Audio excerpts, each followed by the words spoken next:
Back in the 16th century, Bengola was already an ironworks. According to some written documents, in fact, it's the oldest ironworks in Biscay.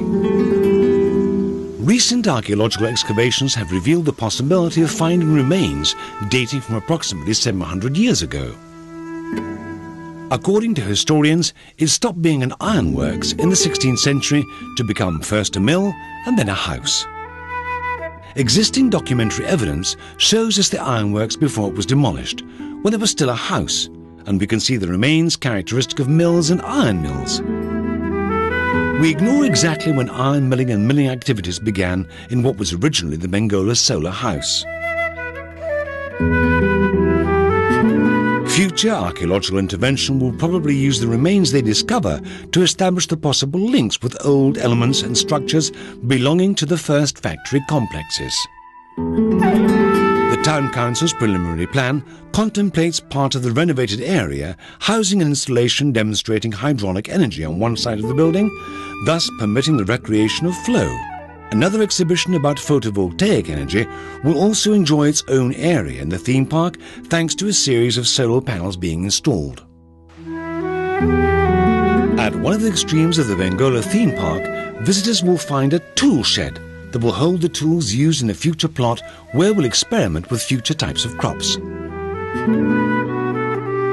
Here on the outer walls we can appreciate literary references concerning toiling the land and its rewards in poems and verses by Xavier Lizarde and Iker Belaustegi respectively. A leisure area and a spot where different cultural acts may be celebrated will also be included nearby. Next to the stage for events, we'll see two examples of ancient wind energy sources defined as historic aeolic energy sources, as part of the decorative elements installed in this area. At the centre of the stage itself, which is dedicated to Mikel Laboa, we'll see the lyrics of one of his best-known songs.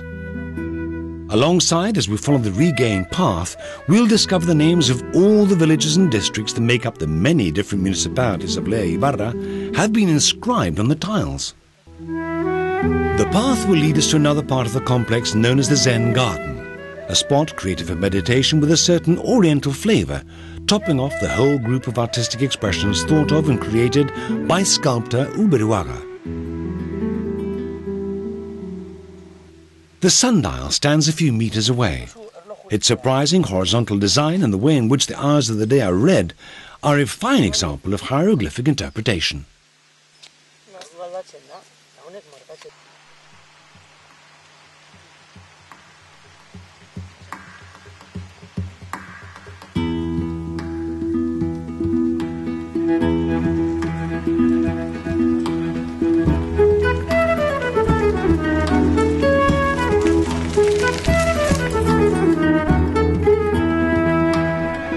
We're coming to the end of our visit.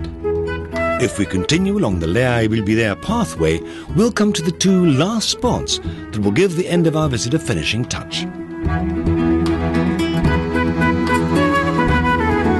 Amoroto, with the Elizalde district at the heart of the town, is one of the country towns that is best known how to revalue and maintain the art and monumentality of popular architecture.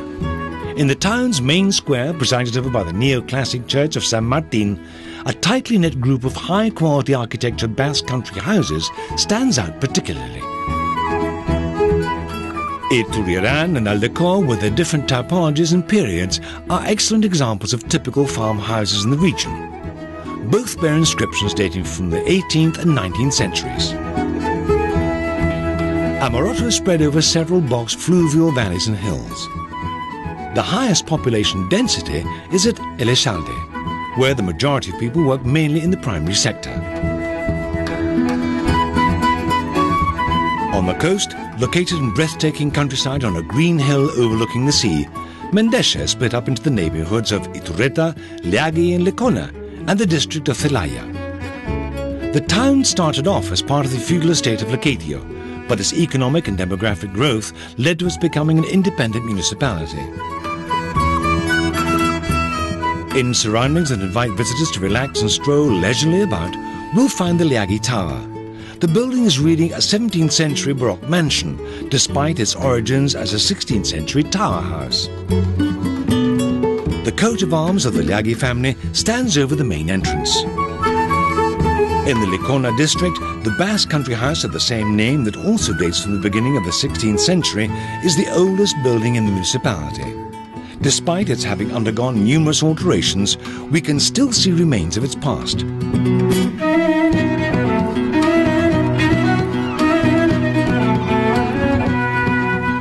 The River Lea reached the end of its journey. At its mouth in Mendexa, the mill called Amoroto stands as the last remaining hydraulic device we'll see on our trip.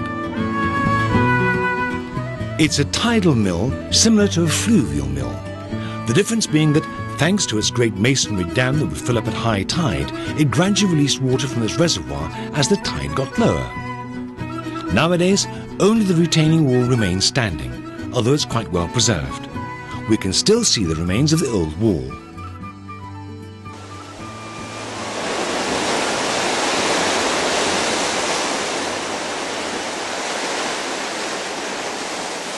With our arrival at the sea at the end of our journey, Mendexa shows us one of its most precious bastions. At the same spot, no matter whether it's summer or any other time of the year, the beach of Caraspio is an important destination for the region's many inhabitants and visitors alike, as they make the most of the sand and sea. In completely natural surroundings, the small bay makes the town one of the most beautiful and visited spots on the whole of the Biscay coast.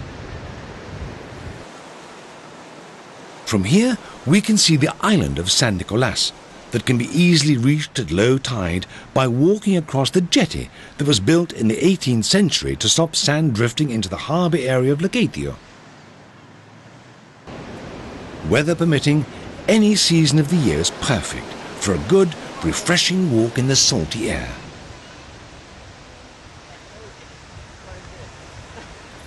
The more than 500-metre-long fine sand Caraspio beach, with its excellent facilities, is the ideal place to practice sports.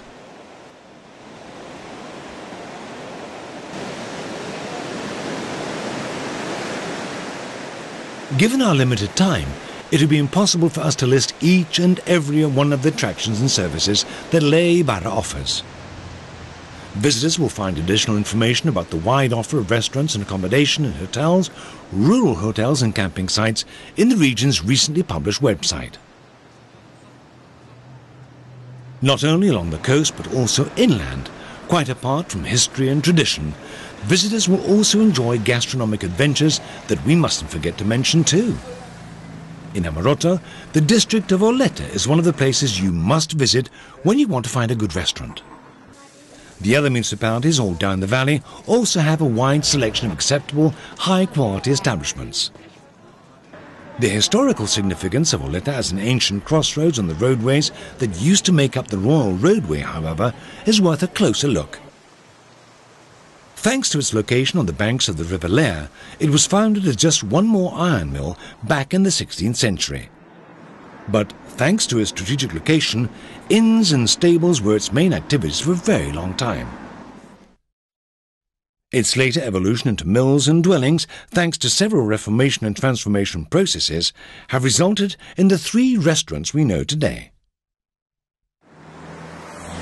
The tent and caravan camping sites of Endaya and Liagi, for visitors who want to feel more independent, stand quite close to the Caraspio beach we mentioned earlier, that also stands in Mendexa.